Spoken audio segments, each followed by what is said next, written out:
Welcome to Because It's Fun, a podcast about hobbies. I am your host, Connor Dempsey. I'm here to talk to people about what lights them up creatively. I'm here to talk to people about what helps them be their most authentic selves and express themselves most creatively, the thing that they want to do most in their free time, the thing that they would do for free if money were no object, their vocation, their calling, their hobby. We're here to talk about it, and I'm excited to share it with you. Hi, everybody. Welcome back to the show. Thank you to everyone who has reached out to me to tell me how much you're enjoying this little show. It's not what I was expecting, and it is greatly appreciated. I'm excited to share the final 3 episodes with you, starting with this one. This week's guest is Aldon Ward. So Aldon and I go way back to the beginning, I think maybe even preschool. We were classmates up through elementary school. His mom was my 2nd grade teacher, actually. And as you'll hear on a future episode, she was an inspirational and dedicated teacher at that. Maybe 10 years ago or so, I had bought my first house and become acquainted with my across the street neighbor, a guy named John Gafford. And we were at his house one evening before we all had a ton of kids. And John was picking my brain about my job at the time in TV and my education in film school, and he asked if I happened to know of his friend, Aldon, the drone pilot. I was like, I know one Aldon. Is Aldon Ward? And he was like, yeah. And I was like, I haven't seen that guy since I was 10. And John said, yeah, man, he's doing drone videography and he's super fucking jacked now. I was like, what? Because my memory of Aldon was the same as his memory of me, which is we were just both small children. So Aldon and I reconnected on social media, which ironically, as you'll hear, we are not fans of that much.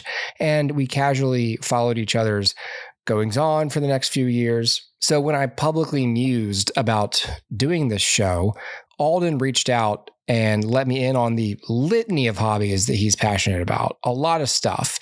I knew he was married with kids now, and I knew he loved camera gear. And I was obviously aware of his passion for using his talents to capture his family memories. We settled on this hobby for him to discuss. So far, Aldon's episode is indeed the longest. And I even told him this. He has set the record for the most promos cut for a single podcast episode. I think I ended up releasing 10, but I began with over 24, which is just too many to inundate you guys with. But that guy is a soundbite machine, as you will hear. So in the episode, we touched on the impulse buy that got him into drone video, his identification as the timeless dad with the camera, the idea of faking it until you make it in your career, as well as legacy, being present for your kids. In fact, we have a large middle section in here where we just start talking about parenthood. We dip into my territory a little bit with the machinery of studio storytelling and the necessity of maintaining artistic vision. We discuss social media's parasitic effect on all of us, and yet we both believe in the common humanity of normal people in real life, as well as talking about 90s nostalgia and cars even, a subject I know little about. In fact, everything I know about cars, you'll hear in this episode. It's about 2 sentences. I'll give you a hint. All I know about are minivans and larger van-like vehicles. We cover a lot. He came fully loaded to this interview. I wouldn't expect anything else, and it's worth it. Please enjoy Aldon Ward.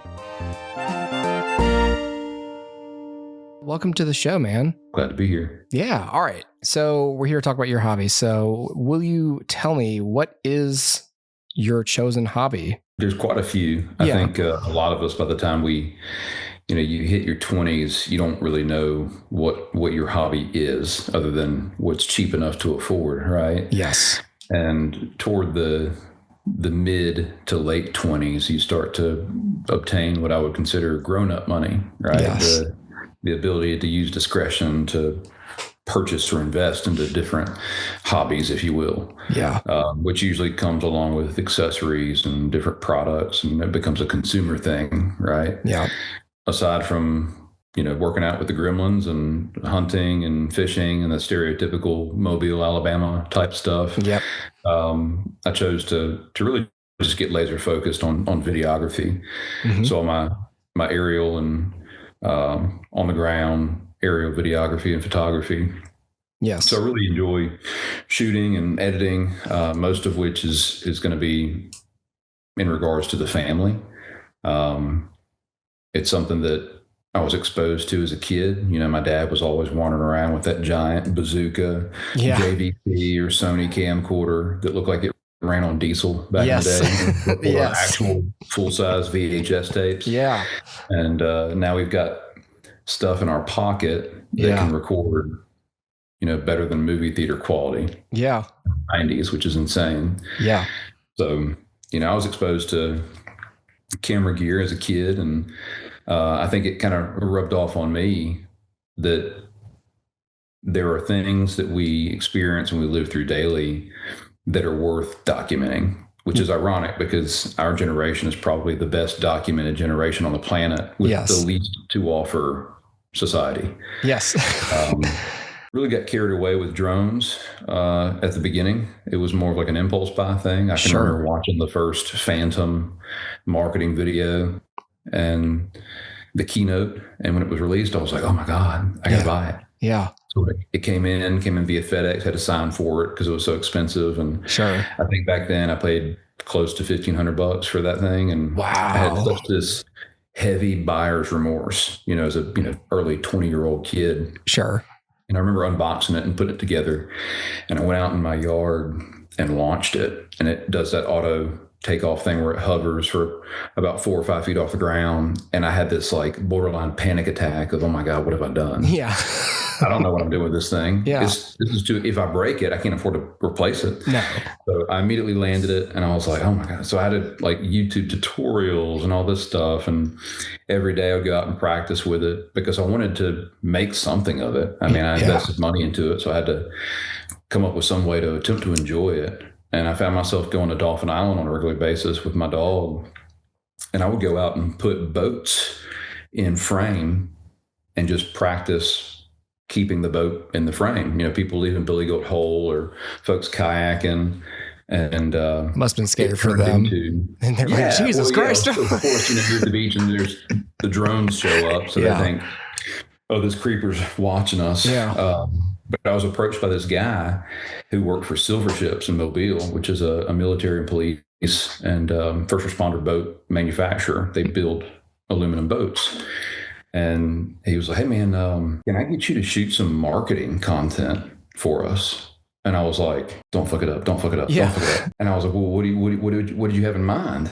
And he said, well, I just want you to come out and shoot some of our boats that we build and maybe do a walkthrough. And I was like, okay, full bullshit mode. Yeah, I can do that. Yeah, I know what that is.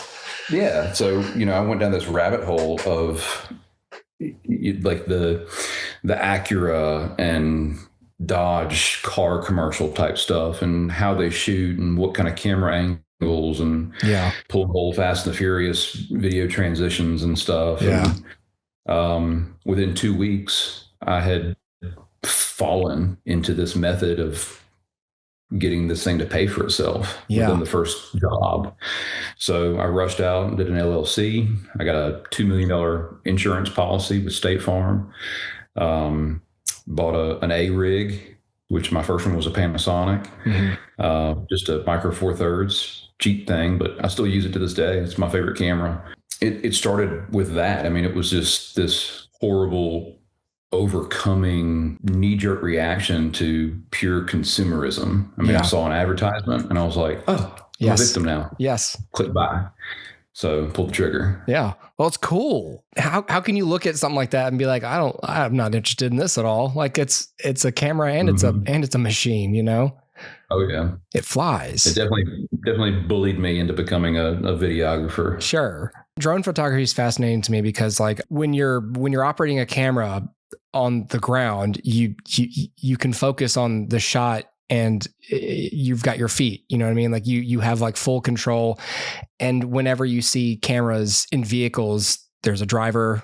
The The camera operator only has to worry about the shot. And with drones, it's like the camera is flying. So you are trying to fly the thing and keep your shot framed the way you want it. But you also really have to focus on not crashing the whole thing. And that seems like two different parts of your brain to me, almost. It's like you have to be a pilot and a camera operator at the same time. So I felt the same way, and it was a little overwhelming the first time we went to shoot, because I figured I would be on some sort of a beachfront or a pier or a boat ramp operating this drone, right? And targeting these boats. They told me to get on the boat. And they were like, you can launch this thing from the middle of the bay, right? Yeah. And of course, here I am like 8 days after buying this drone. Yeah. And I was like, yeah. Just fake it till you make it, I guess, So I'm out in the middle of the bay by Middle Bay Lighthouse, and I'm on the front of this boat with like a 15-mile-an-hour wind. And I'm like hitting the launch thing on the controller with my nose, launching this thing from the boat with the boat going up and down 2 or 3 feet at a time. Yeah. And this thing launches, and I'm just sweating bullets, like adrenaline, just nervousness, anxiety. Yeah. And they were like, okay, well, we're going to pull some J-turns. And in my head, I'm like, what in God's name is a J-turn? On a boat? Like what's wrong with the other letter turns? Yeah. What's a W turn look like? They buckle me into this 4-point harness thing with these Shocks brand performance seats. Oh, wow. And they start just booking, and I'm doing my best to control it. And within the first 30 seconds of shooting this boat, this very first, shoot, all I could think of was how similar it was to playing Grand Theft Auto. Because you're literally in third person view, following this vehicle. Yeah. And from that point, I was like, oh, this is just like holding down, R1 or L1 or whatever. Yeah. So the whole PlayStation mentality finally paid for itself. Told you so, Mom. But that was fun. It was a big adventure. And what I started doing to make that thing pay for itself ended up turning into a small business that I began to kind of target other small businesses with that business plan or that practice, that selling point.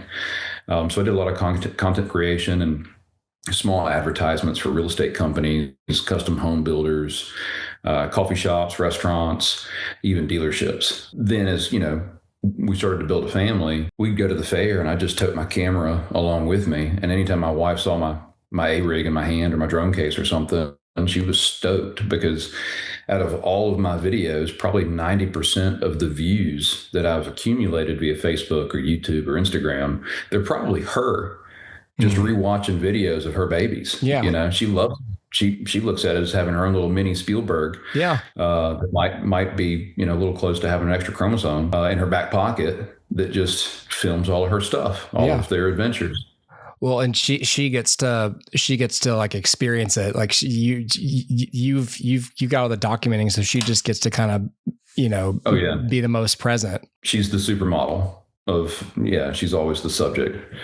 Her and the kids. I've been going back through. I have a lot of stuff of my kids shot. It's wild to go back even to like the earliest footage of like my oldest kid and just be like, I can't believe I got such high quality, and that's off of an iPhone. That's not even off of like a DSLR or above. Once we hit the GoPro years where I had that, I was like, oh my God, like it's insane. It's like I'm back there, and not that we couldn't put ourselves there with like Polaroids and shittier footage and black and white photographs, but like just to have it just thrown at you in full HD right there, it takes you like a millisecond less time to just put yourself back in that memory. I have footage of my kids and I when we went to the San Diego Zoo, and that's crazy. That's crazy looking footage, especially if you color grade it a little bit too, make it look a little better, crush the blacks a little bit. And it's good looking stuff. And I can't imagine like having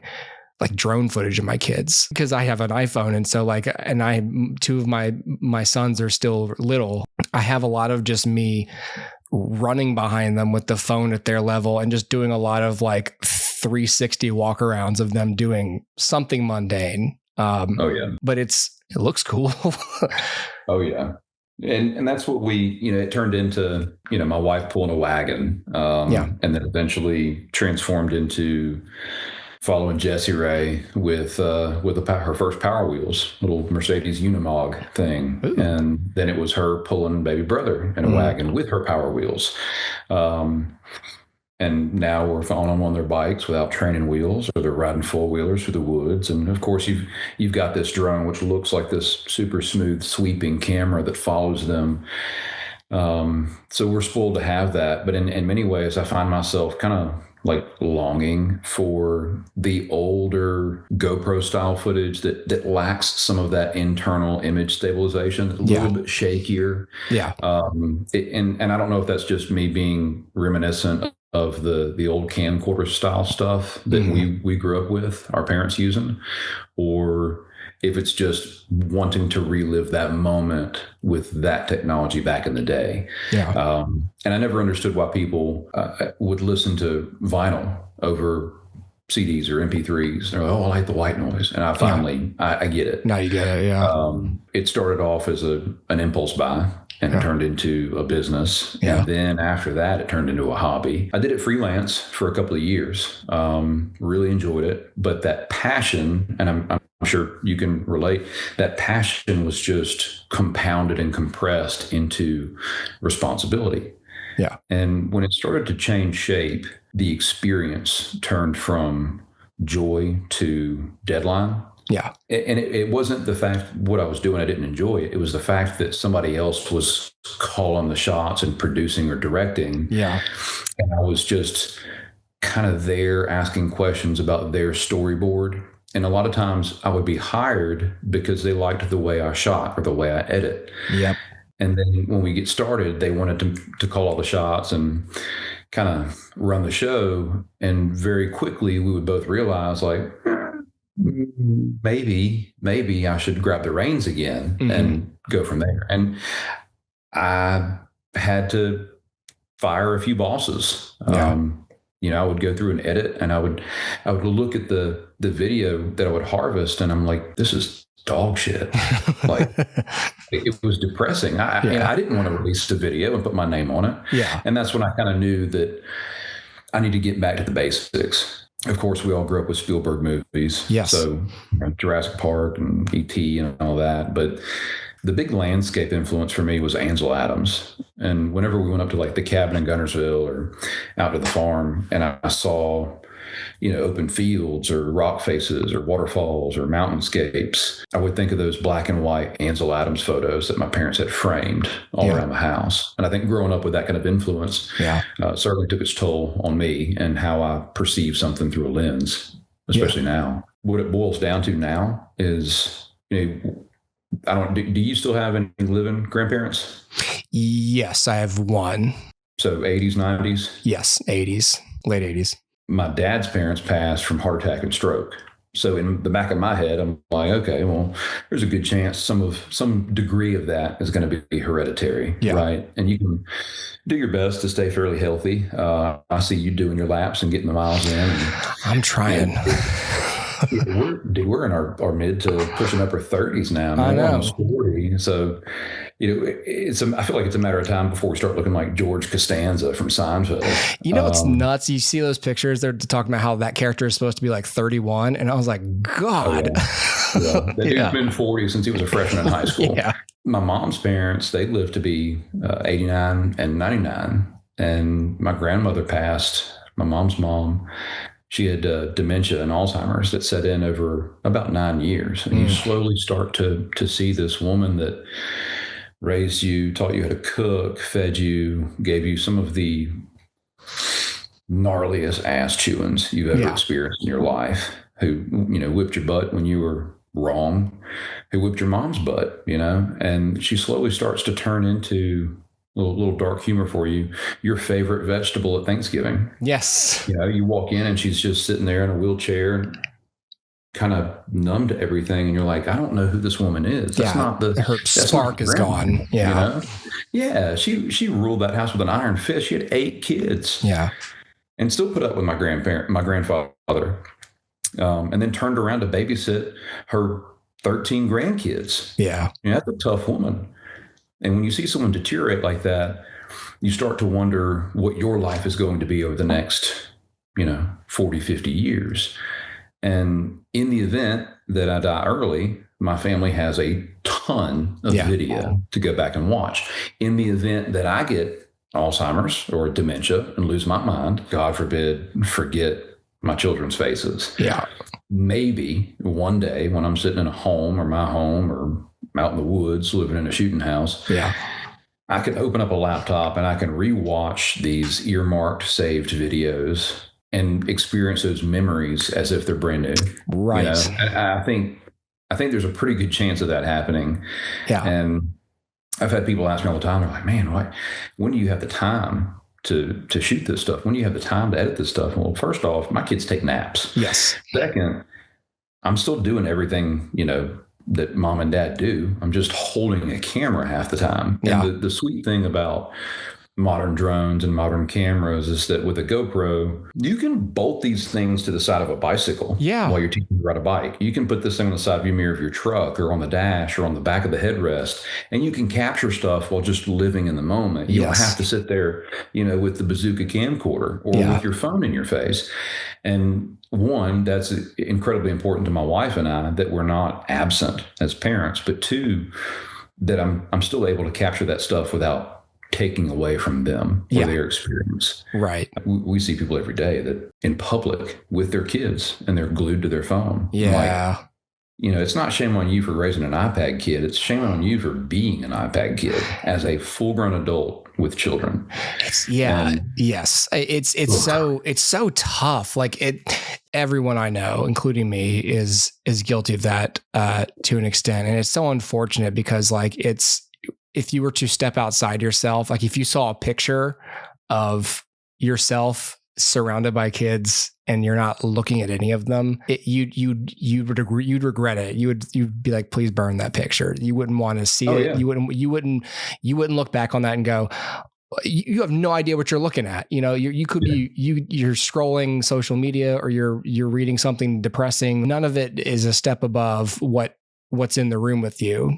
And so being able to capture that and through capture be active, like it's almost like for a lot of parents too, like filming your kids is another way to inject yourself into the moment and be active. Like especially if I don't feel like getting up, I think to myself like, well, I should. And also if I could get a picture or a video, like I'm preserving something.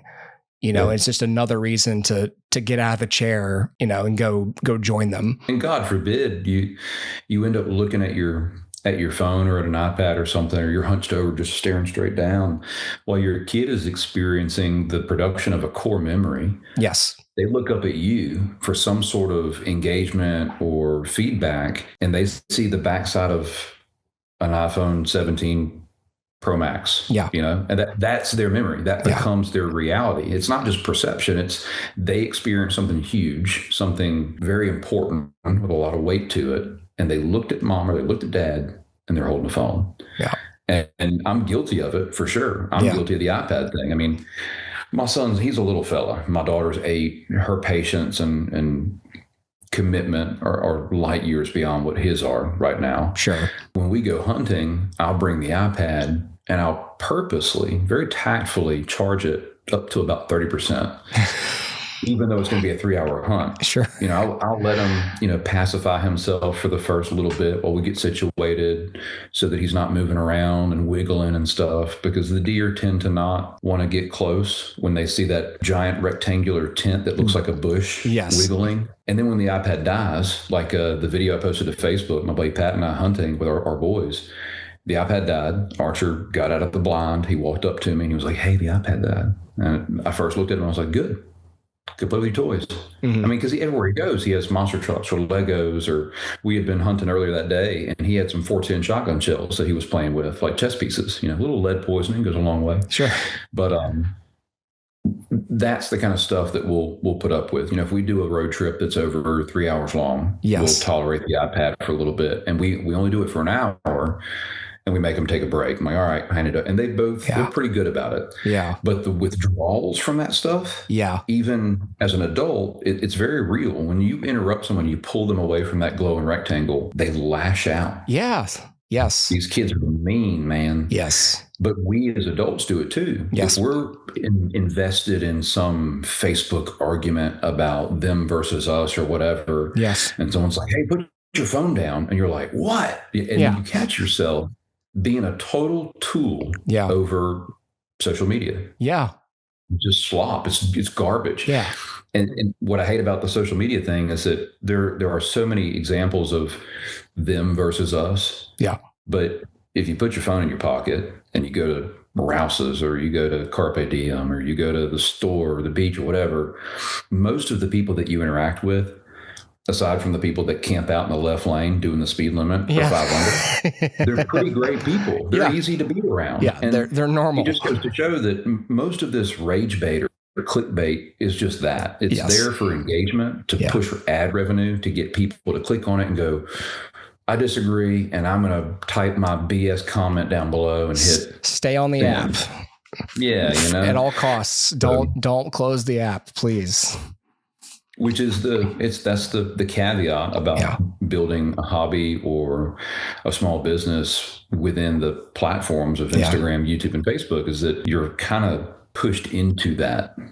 You have really no choice but to engage here and there. Yeah, I was going to ask you about that because, like, for me, like I go through waves where I'm like, all right, I am online too much and I need to like do a reset. And then I'm always like, how am I going to share podcast clips or things I wrote, or, you know what I mean? Like, how am I going to actually share things that I actually made? The answer really is discipline. It's like, just post it and then go away. just go away. That's it. It's done. It's out of your hands. You can see how it did the next time you post something if you must, That's right. But it's, and then it comes down to like, oh, I don't want to do that. And then you go, oh, because I have no discipline. And that's the real rub, because a lot of people, especially even if they're sharing a hobby or if they found a way to make it into a career or a side hustle, at a certain point you run into the obstacle of marketing it. And how do I get this in front of people? And then it's like, crap, I have to go back on there. And because that is where I have somewhat of an audience, who might want to engage with this. And you have to jump into that mosh pit of douchebags and become one of them for a moment, just so that you can push your content back out there. Yeah. It's horrible, man. It's horrible. I would love to be a lot more involved with, say, YouTube, or even to the point of doing like gear reviews, whether it be optics for rifles or guns or different ammunition styles or types, the different camera gear. I mean, as a videographer, you consume quite a bit of gear. Yeah. And you upgrade every now and then. My rule is usually 3 to 5. I won't upgrade my phone unless it's been minimum 3 years. Yeah. I run my phone into the ground before I upgrade it. Yeah. To the point where it's like you pull it off the charger and 5 minutes later it's I'm dying. Yeah. The hard part about that is I feel like I'm so much stronger with shooting other people, other things, other stories, and creating that content than putting the camera on me. Yeah. Because every time I go back and I try to watch or edit something that I have attempted to do a review on, it's like hearing your voice on someone's voicemail, or hearing your voice in a recording that somebody else shot. And you're like, my God, is that what I sound like? Is that what I look like? Yeah. Who is this creature? Yeah. And why does he sound like that? Almost like embarrassing to even want to put that up.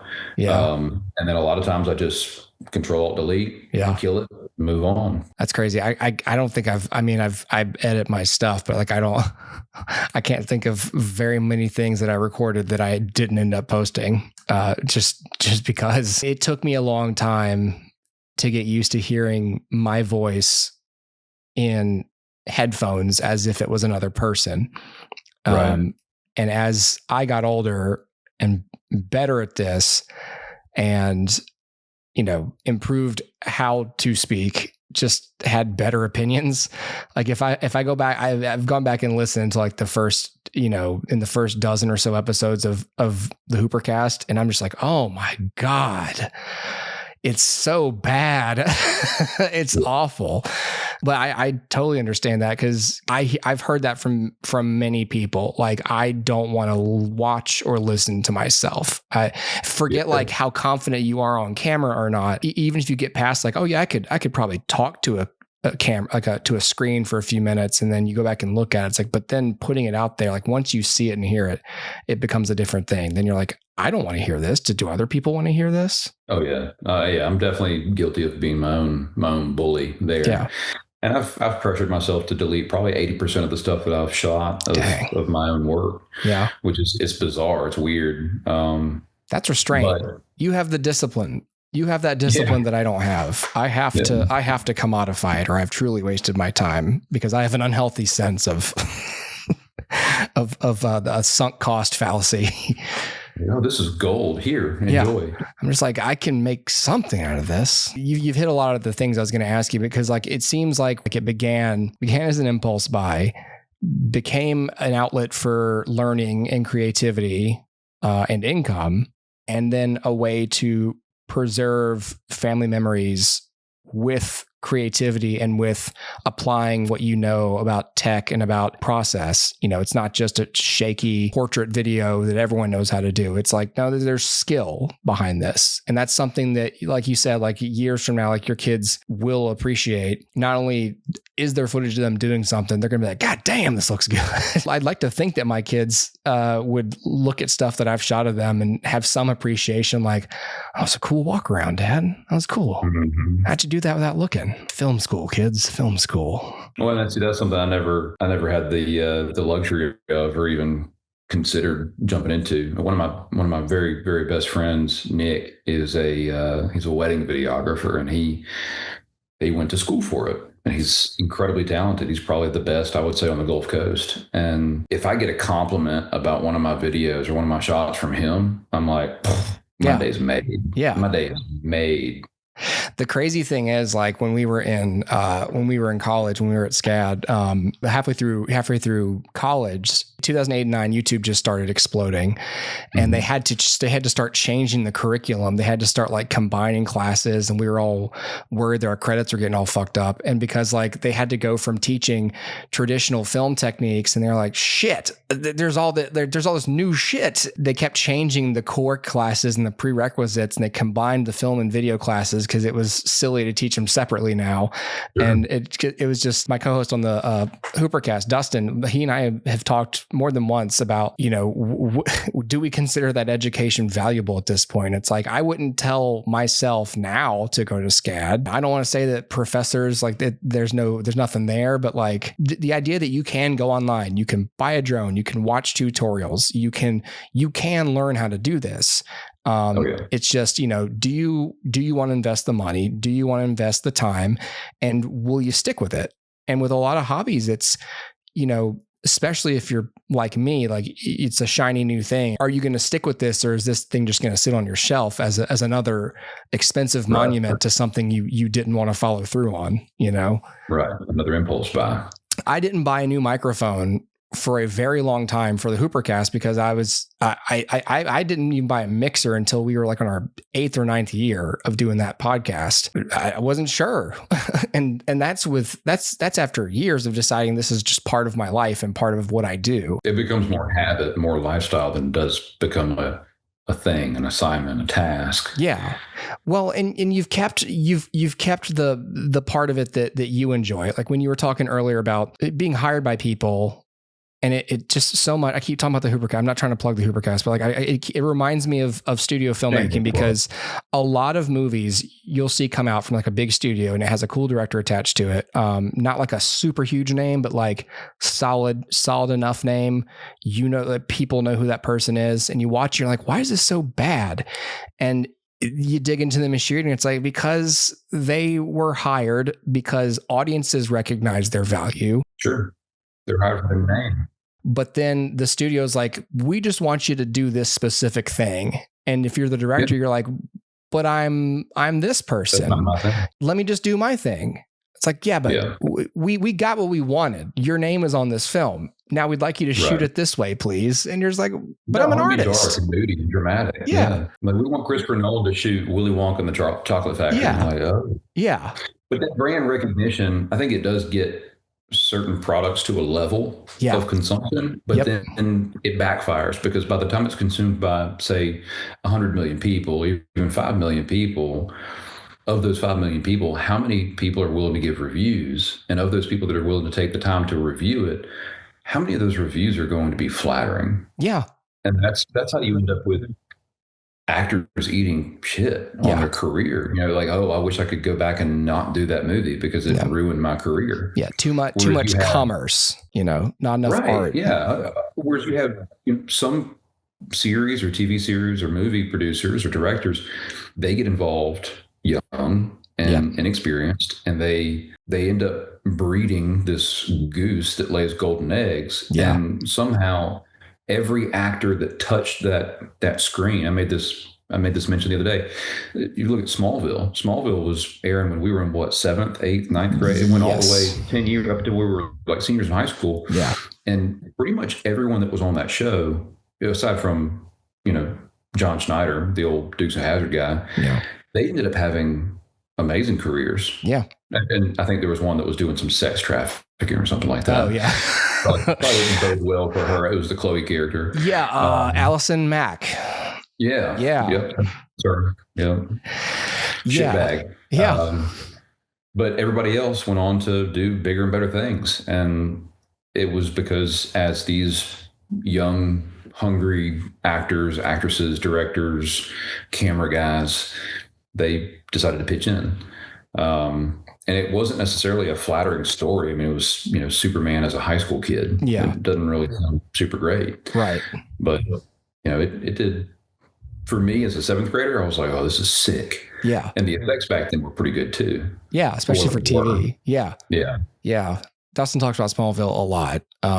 Yeah, like the idea that like something can be made with the right kind of special sauce, and even with the business that's covering the overhead and distributing it and putting it out, it's like it still maintains its integrity as something creative made by the people who are making it to be creative, while also satisfying the practical needs of the company who's paying for it. And that's the big thing with like these hobbies is like, I tend to ask people like, is there ever a part of you that wants, like, is the dream version of this hobby doing it professionally? And sometimes the answer is no, because I don't want anyone telling me what to do. And for some people it's like, yes, because I just want to do it. Although after enough years, do you get to that point where you're like, wow, I hate this because I'm just doing what other people, like I'm just another hired gun and I don't feel like an artist anymore. The sweet spot seems to be if you can maintain what you love about the thing and do enough of it for you to where it still feels, because doing something for money is always going to feel a little bit more, of an obligation than obviously being completely free from the outcome. You can just make it for you.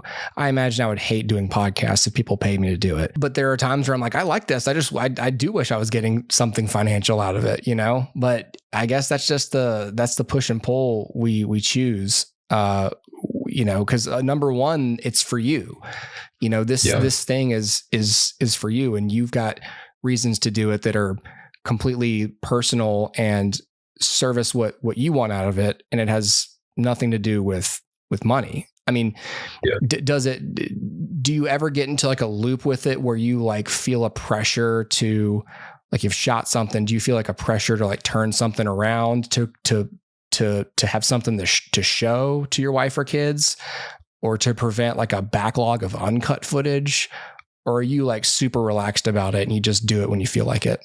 So in order to combat a couple of different aspects of that idea, one of the things that I did to eliminate that craving for some sort of compensation or payback or return on investment of my time or my product was to land contracts, just shooting flying the drone's fun. Yeah. It's a flying RC car. Yeah. And I'm a giant child, so I never grew out of the fun of playing with RC cars. I mean, my son's 5 and we're starting to build, his own stuff. So I get to relive that too. Nice. But if I can get contracts to do survey work or capture progress on job sites or erosion control around Mobile Bay or Dog River, you're talking minimal editing, maybe some color grading. A lot of times you just slap an ND filter on it. Yeah. Because they're more concerned with water level or, terrain mapping or, hey, is this red clay from the job site spilling over into this main waterway? So you shoot some of that stuff, and it's remarkable that, once you're 107 certified and you can commercially fly and you can, legally take compensation, you have a business, you're insured, you're legit, right? Yeah. Once you land little contracts like that don't demand a ton of editing. Yeah.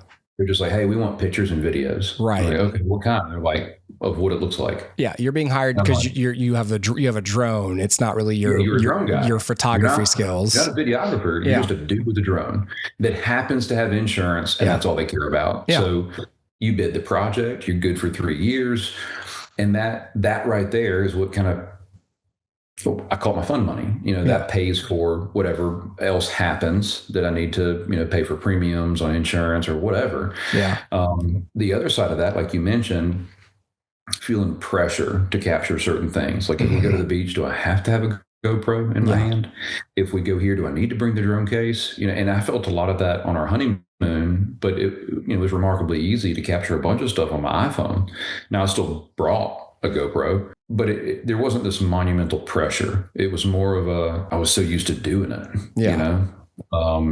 it was habitual at that point. And your wife knows that that's who you are. So there's no like, right. Yeah. There's no married. Like, why are we doing this? What's with the camera? Right. Right. Exactly. Yeah. She would be more surprised if even in the middle of a basketball game that I've been voluntold that I am the assistant coach to her head coach of both of our kids' basketball teams, which is super fun. Highly recommend it. The office door is closed. So shaking your head. The funny part is if I didn't pull out my phone or if I didn't pull out a GoPro or a camera or have my drone case every now and then, she would start to wonder like what's wrong with me. Yeah.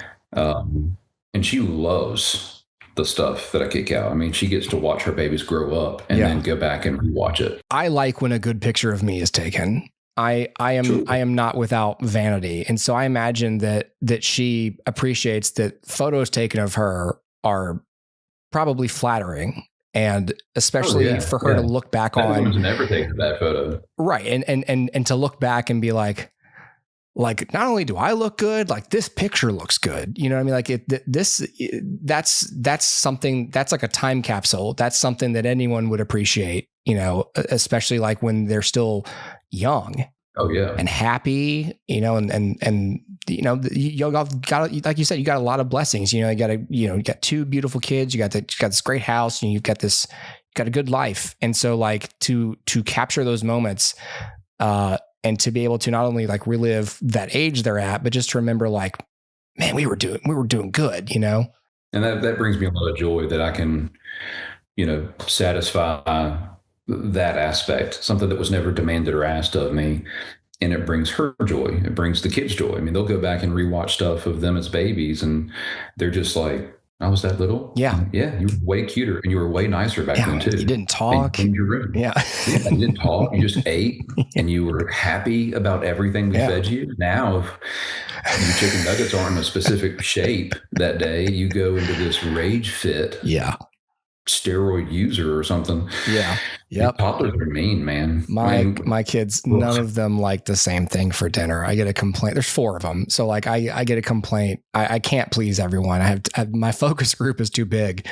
You're playing a game of Risk. I am. Although tomorrow we are having, if the thing defrosts in time, we're having barbecued pulled pork sandwiches, and they usually like that. So sometimes I'll get a crowd pleaser like that. But most of the time it's like, well, the panko chicken was on sale, so we're having that.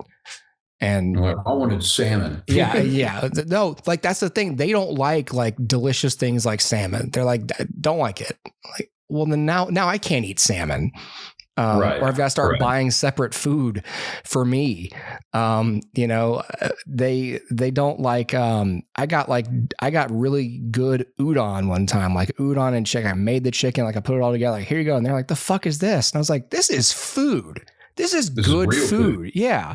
And they're like, I just want regular noodles. And I was like, Yep. Plain butter noodles. Yeah. Like, here you go, peasant. yeah. Yeah. And so sometimes I'm like, okay, I'll make you regular. I'll eat the udon. I don't care. I'll eat this all myself. This will be my breakfast and my lunch and dinner for 3 days.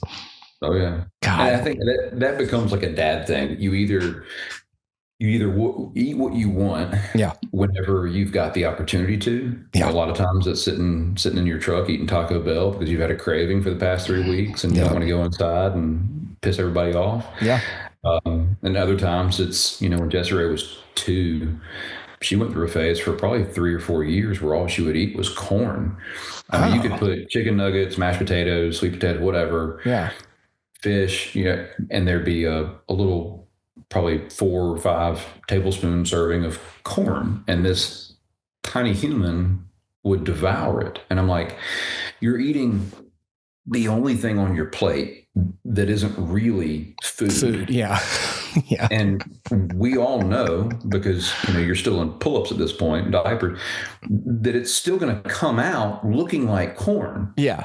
Like everything else on that, just eat something else. And nope, corn. Yeah. Corn. It didn't matter if it was corn cheese or corn whatever. It was, the girl would eat nothing but corn. She was like a deer. Yeah. And both of our kids have done that, fortunately, which allows us to buy in bulk of certain things. Archer went through a pancake stick phase. Nice. The little breakfast corn dog thing. When he was 1.5 all the way through probably 4, he would get up. We try to lay him down at night, 7:30, 8 o'clock. He was vertical, and it was, Daddy, I'm hungry. Yep. And I'm like, okay, well, what do you try not to ask them. Yeah. What they want, like, what do you want? That's a loaded question, man. Yeah. Yeah. And he'd go oatmeal. And he did this for 4 years straight. We'd eat oatmeal almost every single night. And it was like some of the happiest moments of my life. Yeah. It was so simple to just get up, kick it with him, sitting on the kitchen counter, eating oatmeal, him sitting in a pull-up, just chilling. And he was having a wonderful time. Yeah. And it didn't matter where we went or what the occasion was. The dude was down for some oatmeal at 8 o'clock at night. Like, so low maintenance. Then you fast forward a couple of years and you ask, who's now 8 years old, Jessie Ray, hey, honey, what are you thinking you want for dinner? I want scallops. Wow. Or I want the salmon with the brown sugar. I'd like some foie gras. Yeah. And then, she'll hit you with I want lobster. Yeah, or, sure. I'm like, well, what else do you want other than lobster, honey? High maintenance diva. Yeah. And she'll go, I guess I could settle for crab legs. And I'm like, what is going on here? Alaskan. Archer, on the other hand, would live off of chicken nugget Happy Meals if he could. Yeah. He really would. My kids don't like the sweet potato. Like you mentioned sweet potatoes. I will peel, boil and mash sweet potatoes right in front of them. And I'm like, look, I'm pouring syrup into it. Mm-hmm. There's butter in here. There's syrup. This is a sweet potato. This isn't like a regular potato. It's a better one. Mm-hmm. And they're like, but it's orange. And I'm like, what? Who cares? It's a plant. Yeah. It's a plant, you bastard. Right. I'm like, well, wait till you find out where sugar comes from. Yeah. Like there's all, I try to tell them, like, do I have to dye it? Do I have to dye it? Like, what color would you like this to be? I'll buy some, I'll do something. I'll do whatever you want. Just please eat these sweet potatoes. So I can have more, so I can eat them. They're not expensive. Yeah. They're really good. They're super good for you. Man. Yeah. There was a time we do pancakes on Sundays, and there was a time where I was buying them the Kodiak cakes because I was like, you're going to get some protein while we do it. And then like Costco didn't have them for a few weeks. And I was like, oh shit. And so we're off them, but now Costco has them back. So it just depends on what Costco has. Thank you, Kodiak CEO, for figuring out your logistics. Yeah, I go through my house every Saturday morning. I'm like, okay, what do we need? And again, Costco is great. I mean, I have lots of children, so I'm getting my money's worth from them. Diapers, frozen stuff I can freeze, chicken is cheap, perfectly good meat, easy to cook, and then every now and then something like the pork chops will go on sale, or the Boston butt will go on, like it was this weekend. I was like, okay, I'm getting the Boston butt. This is a home run. You take it home, you cut the fat off of it, you cut the thing in half, one cheek and one cheek, freeze them, cook one, and that one crock pot of Boston butt and a bunch of Hawaiian sweet rolls feeds my kids for like 3 days. One cheek. Isn't Boston butt shoulder? I guess it is. But it's not really butt. No, it's not really butt. I just wanted to make a butt joke. It is shoulder. Oh, your cheeks. I don't know why they call it Boston butt. Yeah, I have no clue either. I just know that it's not a butt, and I know that because someone mentioned, like, it's not really a butt, right? Okay. Pretentious piece of shit. Yeah, it's like, have to be my picture, actually. Let me enjoy my butt. Yeah. Don't tell me how to eat my eat. Yeah, we're big chicken people. I'm a walking chicken graveyard, but half the time I eat like a medieval peasant anyway. Yeah, so like the last like few months, really, like 8 months or so, like I've been getting in shape and trying to lose weight. So I've had more than anything, I've been having protein shakes. That's like I'm eating like I'm drinking like Orgain protein shakes, and that's how I'm getting most of my protein. But then like we'll have some like kick-ass dinner that's all the categories, and checks all the boxes for you. Yeah, I love it. Yeah, it's great. I mean, it's just grab a salad, grab some fruit and vegetables. Like my kids, when they're hungry, they hit a certain point at night where they're like, well, I'm hungry, and I'm like, well, that's why we bought all those bananas and apples. And there's a big bowl of them over there. You can have as many of those as you want. My kids will burn through the bananas, or they won't. And it's fine because bananas are cheap. My daughter also likes to bake. So if we have not gone through the bananas and they're starting to rot, she's like, I'm gonna make some banana bread. And I'm like, okay. There you go. Yeah. Yeah. We try to have all the buffalo. If they suddenly decide they don't like something that's in the freezer, I just let the fridge get more and more bare. Like, what's for dinner? And I'm like, that is. Oh yeah. One of my favorite cookbooks, man. Yeah. Something from nothing. Just eat the food I bought already. King of the leftovers. Yeah. Which that's turned into, Jessie Ray's little hobby right there is baking. It started off with, is it cake style shows? And then, there were certain chapters of, you remember the Boxcar Children books? Yeah.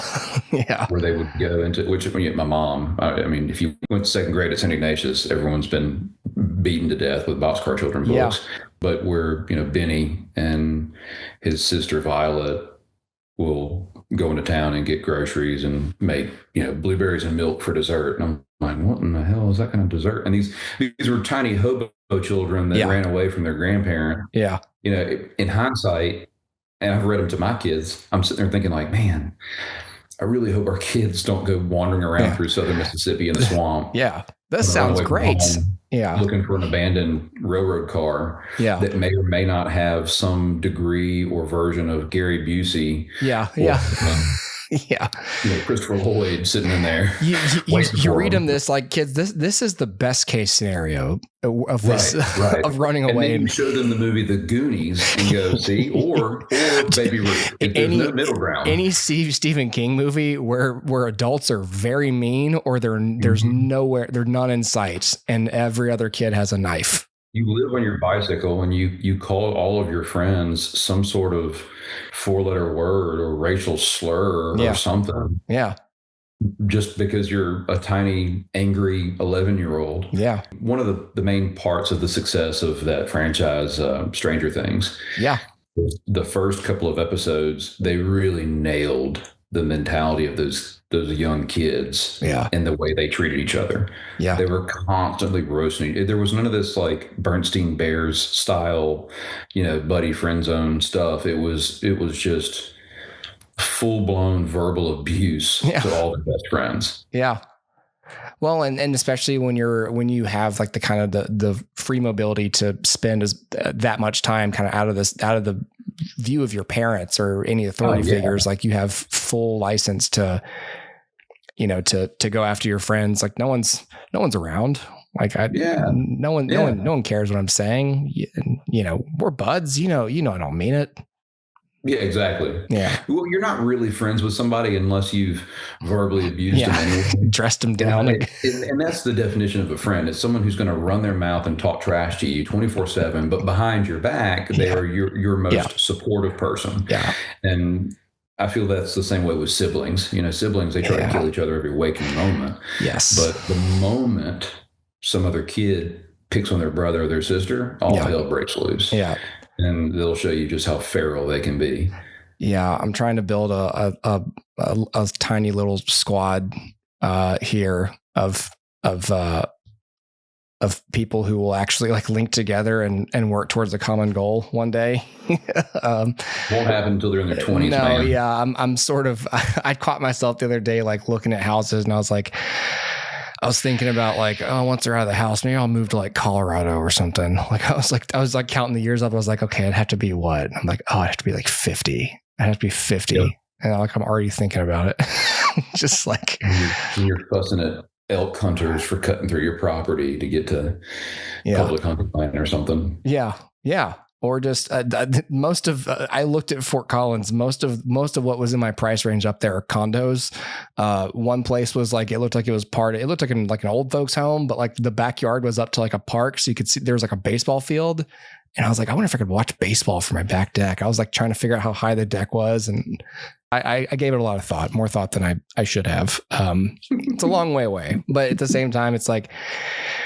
Yeah, I mean, blink of an eye, they do grow. I mean, right now, like I'm in it, and so many days feel long and unending. But then, you know, back, you know, to your point with the footage and you know, with my footage, like I'll look at stuff when my daughter was like 2, and I'm like, wow, like it's simultaneous. Like I never quite bought into, and maybe it's because I'm not old enough yet, but like I never quite bought into time flies, it goes in a flash, because to me, it's like right now time is dragging for me. But once you are past that, right, and there is less going on, and you are able to have perspective and take stock of it, then you're like, oh, damn, it's gone. And all you have are memories. And if you took the time to capture stuff, then you've got that too.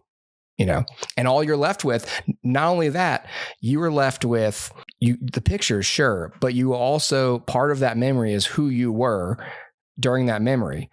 Were you being a piece of shit? Were you being stressed out? Were you know, like, think about this photo that was taken. Was this super difficult? Was this a chore to get everyone into this picture, or was this a fun day? You know what I mean? Like which was it? You know, because I'll see pictures, I'm seeing a happy kid, but I still remember that I was pissed off about something on this day, and like I like all of it, all the context is tied to the memory. And so it's like, you want to be able to do both. You want to capture, but you also want to, you know, be the best you in that moment as well. Like not give up one for the other. Sure. And then I feel like that's not even daily. It's like an every minute battle as a parent to be present and to be some sort of a good influence or just to make sure you're not being a negative dickhead. Yeah. Because there are so many little things that'll just send you over the edge that you know, they don't understand. They don't care about it. You don't want them to care about it. They're little kids. They're trying to figure out the world. Yeah. And for the most part, we're pretty laid back and easygoing. I have 2 rules for the kids. What's rule number 1? Always take care of mama. You know, you don't have to tell me how your day was at school. You don't have to snuggle me, whatever. Yeah. I mean, I'm still going to beat the hell out of you with a pillow on the couch and wrestle and whatnot, but you need to tell your mom how your day was. Yeah. And if mommy is doing something, you help her, whether it's carrying groceries or doing dishes, whatever, you help mama. Yeah. Rule number 2, always take care of each other, which they completely ignore because they try to kill each other on a daily basis. Yep. You know, other than that, we kind of let them do their own thing. We try not to be too overbearing, other than coaching all of the sports that they play. Sure. Which was not my decision. But that's a level of engagement that they kind of appreciate, especially in retrospect. Like they don't. It's like it'll be in retrospect because it ain't right now. Let me tell you, these kids are so annoyed with seeing mom and dad pick them up from school, mom and dad take them to basketball, mom and dad stand there on the court while they play basketball. Yeah. And the most tragic part about this entire situation is that my wife was a stellar athlete as a kid. I didn't start playing sports until I was in like 6th grade. What sport did she play? Oh, she was track and field, volleyball, basketball. I think she did soccer when she was a youngin', and then into college she was track. She threw shot put. She had multiple, shoulder surgeries, but she competed at Georgia, and then at South when she graduated. But she's just a freak of nature. There's a book, I think it's on this shelf behind me. That one, it's called Range by a guy named David Epstein, a good Epstein. Oh boy. That book is all about essentially making the case for generalists over specialists. And he's like, especially in athletes, kids who grew up playing multiple sports tend to be better at the given sport they end up choosing, or the sports they end up, just because of the range of techniques and muscle memory and discipline that they learn through multiple sports versus kids who grow up. Like, I think he was making the case of like between like, there was one example like Tiger Woods versus like Federer. I think Federer grew up. Federer was a generalist. Federer played like a shitload of sports, and he was just like, I'll go with tennis. And he's like a really good tennis player. And so just to the point about your wife being like a super athlete, like I'm sure that part of that is all the different sports she played.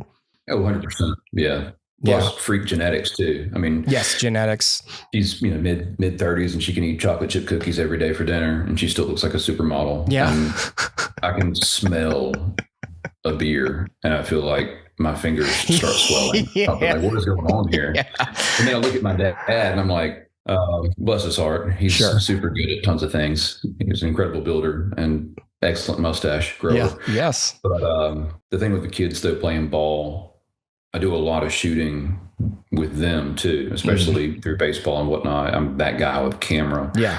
And you get overcome with a little bit of this guilt because you're the coach. You're not just that kid's dad. Yeah. You're somewhat expected to capture other people's kids doing stuff on the court where they, from the bleachers can't see with their iPhone.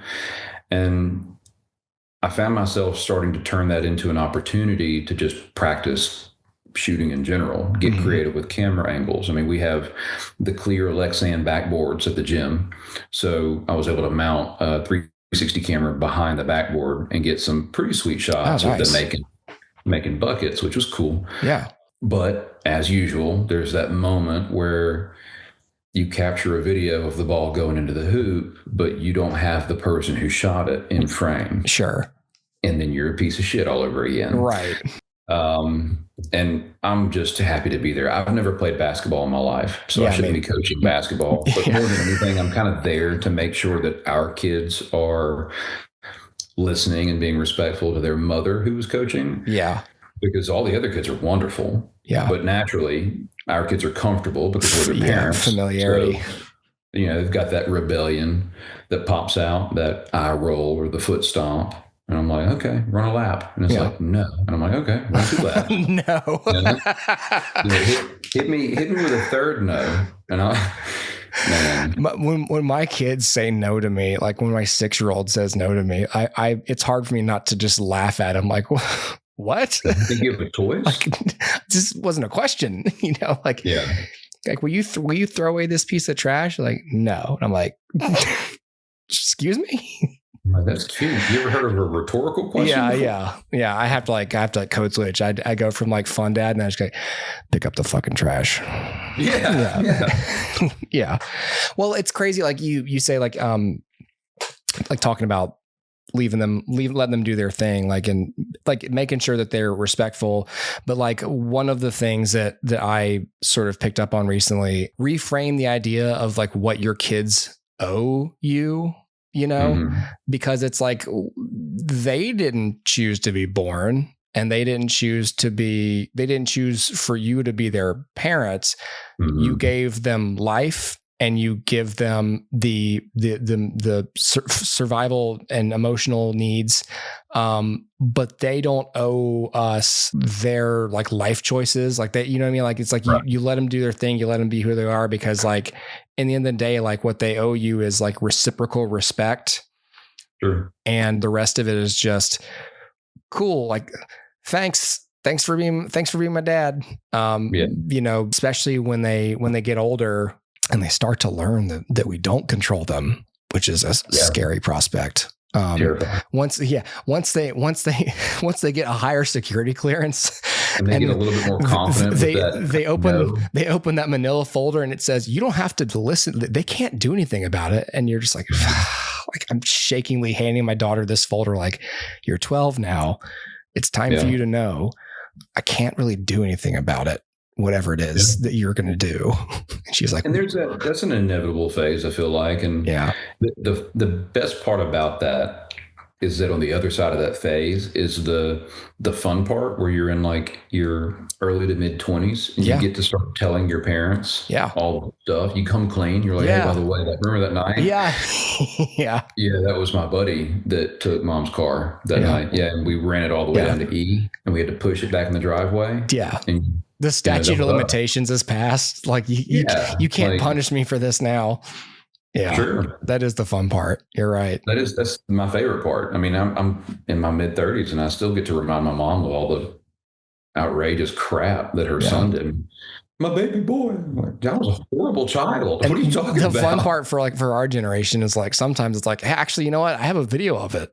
I have a video of this. Like I did a backflip off a car. 120 frames per second slow motion, Mom. Enjoy. Yeah. Yeah. I have a dolly zoom of me smoking crack. It pulling 100 Biden behind the Waffle House on in that woman with you. It's bold of you to assume that was a woman. Full HD. Yeah. Well, the shot is full HD, Mom. However, I couldn't see shit that night. I was blasted. I never did it again though. Oh no, you don't drink. I'm like, you're the one who weaned me onto lemon lime Gatorade as a child athlete, and now I crave margaritas every Tuesday. So who's really at fault here? Who's going to be the responsible one for that call? Remember all those V8s you had maybe drink because my vitamins were all low? Now I have Bloody Marys on Wednesdays. Every Sunday. Yeah. What would you, if there's someone who's on the fence about it, because one of the things I'm fascinated with Hobbies is the entry level of it. And we sort of covered this, but like if there was someone who's on the fence about trying, drone photography, what do you say to that person? If people really want to do something, 9 times out of 10, they're going to do it. Yeah. But you have to determine or get them to determine, do you really want to do aerial videography and photography? Or do you just like the idea of purchasing a drone? Yes. Do you like the idea of the application? Or you like the idea of the ability to use it to look at your shitbag neighbor's yard to see if they're throwing leaves on your side of the fence or something or whatever, and then kind of go from there. I mean, one thing that I've always told people in hindsight, especially now that I'm using 10-year-old gear as some of my daily stuff, you don't need brand new, super expensive, just released crap. Yeah. In many ways, the best thing to do, especially if you want to get into editing video just for the gram or whatever, you can get a pretty inexpensive, 1080p micro four thirds camera, because most of the video that you upload is going to be consumed on a screen that's 5 inches wide. Yeah. At best. Most of the time, we're too lazy to take it out of portrait mode. So, don't even sweat it. And if you want a GoPro, you can go on eBay and you can buy, 3 models old of a GoPro. Don't get the 13. Go get the 10 or the 9, and then buy a 2-pack of the replacement batteries off Amazon and knock yourself out. Then, after you've purchased the middle road stuff or even the low cost stuff that's more than capable of still shooting 4K. Yeah. Because it's not the gear that makes the content, and it's not the resolution. Everyone's obsessed with like, oh no, all the new stuff's 8K. I'm like, cool. Yeah. Can you tell the difference between 1080p and 4K on a TV in your living room? Because I can't. Yeah. I don't care if I'm watching Avatar or Nat Geo. I have no idea what I'm looking at. and I stare at screens somewhat for a living. So from there, just practice. Just do whatever you want to do with it. Shoot whatever you shoot. If you want to shoot your dog, shoot your dog. Not shoot them with a gun like the ATSK. But go film what you're passionate about, and then learn how to build a story off of that. If that's what you want to do. If you want to take pictures, take pictures. Yeah. But a lot of people think that they can't post on social media unless they have an A7R3 or the latest and greatest DSLR, or I don't want to post what we did this weekend because it doesn't look as good as so and so. It's like, okay, well, so and so is also a wannabe Instagram model, and they tote around a mirrorless camera specifically to post this crap. But let's not compare ourselves to people on social media, because it's all bullshit anyway. Yeah, this is a highlight reel. Yeah. So when you dig in to start doing videography or photography, I think it's important to just do it for the stories that you want to tell. Yeah. And build from there. Otherwise, if you're doing it just to get something new, there are other ways to scratch that itch. And the last thing that I would want to promote or encourage someone to do is be more of a consumer, because part of the reason I feel like our society and our economy is in the condition it's in is because we have grown from, as kids, we were the generation whose parents had the 80s model, Mercedes station wagon with the seat that faced backwards. You remember Michael Gasick? Oh, hell yeah. Oh no, my mom had a Volvo, and it had those two back facing. I rode that shit all the time. Man. But those were 80s models cars. Yeah. And our parents would hold on to those cars for 8 to 10 years. Yeah. Where now everything's about a lease, or if it's not 2 years or newer. Yeah. And we've groomed this society of debt. It's just heartbreaking. It's not better. It's just newer and more expensive. It costs you more money. It's not better. Yeah, it doesn't. The function doesn't really change, and like what you're getting out of it is like especially if like a hobby has it can have a high cost barrier to entry. Then it becomes okay. Like you really like what I talked to somebody who did her hobby is diamond painting.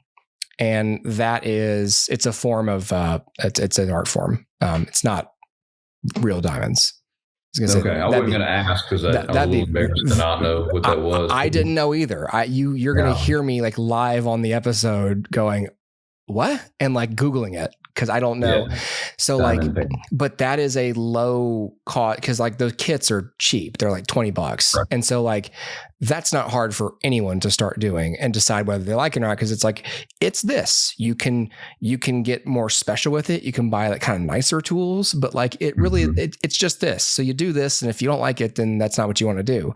And like, you have to decide when you start something like, do I want to do this and learn it and get better at it and do it slowly with not the highest end gear? Or am I just really susceptible to good marketing? Was I shown an ad and I was like, I could do this. And then before you know it, you bought all this shit and you either don't know how to do it or you don't want to learn how to do it. Or it peters out. And like when I started podcasting, I already had a computer, and I bought like a $20 Logitech little pencil microphone thing. Horrible. But I got started, and eventually I was like, well, I'd like to keep doing this, but not with this. And so I started kind of slowly upgrading stuff.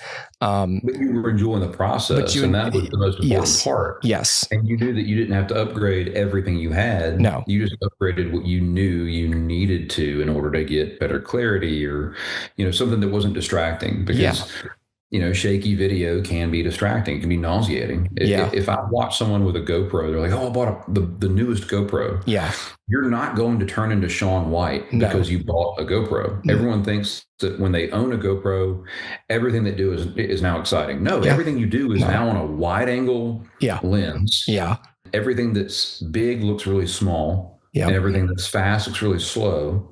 And you have to play with like the different angles and stuff to tell a good story. Yeah. I mean, I think part of the reason I continued doing it after I started was because it was so therapeutic. It was so fun, especially with the family. You shoot, you live that little adventure, whether it's taking the kids hunting or, you're packing up the car on the way to go to Disney World or something. Yeah. And the car ride video is so much more intriguing to me than the Disney video, because you get to watch them be themselves. Yeah. Right? They're not distracted or, falling victim to all of the child casino style marketing that Disney is. That's a good way to put it. Hey, look what the giant mouse is trying to sell you. Don't you want one of these spinning Buzz Lightyear things? Yeah. It's an impulse. My head's on a swivel when I'm at Disney because I'm like, oh God, I have to be constantly on guard. Like, whoa, look at that. It's a waffle. I'm like, no. It's shit. Trust me. I've had it. It's bad. I don't want a magnetic mouse to right on my shoulder. Yeah. I don't want a fake dragon from Avatar. All right, we can get some Star Wars stuff. That's dope. Right. Yeah, but I guess 50% of my joy comes from the editing side because I get to relive that moment. Right. And whether it's, with the kids or on an actual shoot or something. Yeah. You get to find these little gems in there that you didn't even realize you captured. Yeah. And when it comes out, you've got this like highlight reel of all this cool stuff that, while you were trying to shoot, you weren't necessarily trying to capture this bit. Yeah. And a lot of times I wonder, like, am I a good videographer or am I just getting lucky? Yeah. With some of the stuff that I end up capturing. So, well, it's all of it. Yeah. Like what you're shooting is almost as important as how you're shooting it. To piggyback off what you were saying, like you get to relive it and you also get to play with timing. It's like, oh, I can just by virtue of cutting it together, you got to live it once, then you got to relive it in real time, cutting it. And then when you've got something cut together, then it's like a third time where it's like, it's super, someone's talked about how movies aren't real life. And it's like, movies are life with all the boring parts cut out, which is why they're exciting to watch, but not transferable towards thinking about your life, because your life has boring shit. And most movies, unless they're experimental, are not that. And you get to experience all of those things when you're cutting something together. Yeah. Like, I would say to people too, like there's, if you want to learn, and I don't anytime soon, but if you want to learn, there's free software. I mean, I think all the Blackmagic stuff, like DaVinci Resolve, that's all free. But yeah, I mean, like, I guess I would say like, make sure you like shooting and editing first. Like you're listening to this, you probably have a smartphone. So shoot with it, see if you even want to do more. Well, and the cool part about that, like you mentioned with the software, for the first, this is it might piss you off. I know it'll probably surprise you. It made Nick sick to his stomach, the buddy of mine that's totally pro. For the first 3 years that I was actually earning, all of my videos were edited on my iPhone.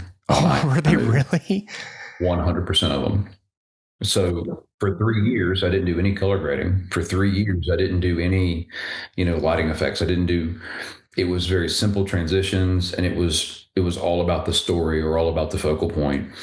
And I think that made me a better videographer, because when I did start to use Final Cut and Premiere, it kind of streamlined what I really wanted. We've all known those older guys that have like the 90s 1911 or something, the older sports car. Yeah. And we know good and well that they could go out and buy a new Cayenne, something nice, fancy, tons of sensors, electronics, stability control, traction control, whatever.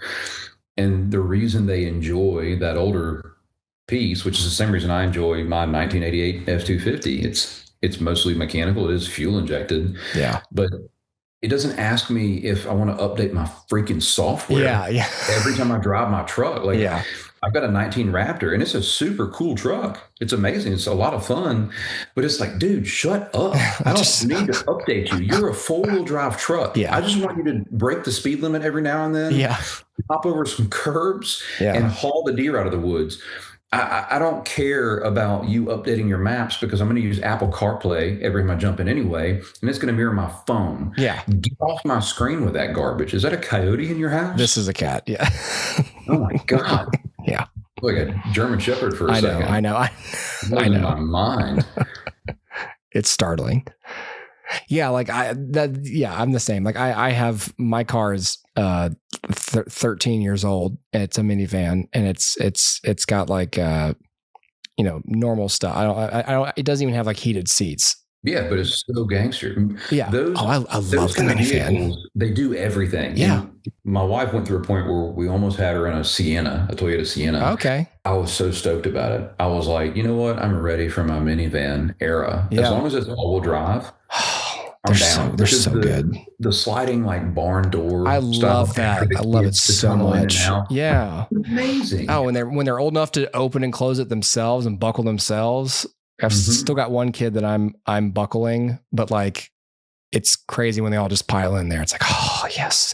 It's like driving. Yeah. I've always felt like driving a minivan was like driving a spaceship. That's like how it felt to me. There was a Pontiac that actually looked like a spaceship back in the day. The Pontiac minivan, Trans Sport. Pontiac Trans Sport. Oh, wow. Look at that thing. That thing looks like it was designed by NASA. Yeah. Wow. Yeah, the thing's dope. Not a single hard edge. Yeah, the thing's sick. Wow. I kind of regret not getting rid of my truck for like a Mercedes Sprinter van or something. Well, because they're just so cool. Here's what you can do, because this is what I'd like to do. I just don't know if I'm ever going to get there. You can wait and then double down later in life and get like an RV or a Sprinter van. Yeah. Dude, those things are like $250,000. Yeah, they're very expensive. It's a pipe dream, but it's like I want one. I don't even know what I would do with that, or like the old, I say old, like the 2004 to 2012 the Volvo cross country wagons. Oh yeah, yeah. The all-wheel drive. Yeah, those things are sweet too. Boy. Yeah, I'm driving my van till the wheels fall off, and then I'm probably just going to buy another minivan. I was thinking about it, and I was like, if I can swing it, I'm just going to buy another Odyssey. Yeah, it's been doing me good. Well, all right, man. Well, yeah, that's the show, really. Yeah, I didn't really have to ask that many questions. You hit all the points I would have had to formally ask. So, as my wife would say, just shut up. No, this is why we do podcasts, because we can't stop talking. Yeah. All right. Yeah, man, that's it. That's the show. Awesome. Well, thanks for having me, dude. Yeah, man.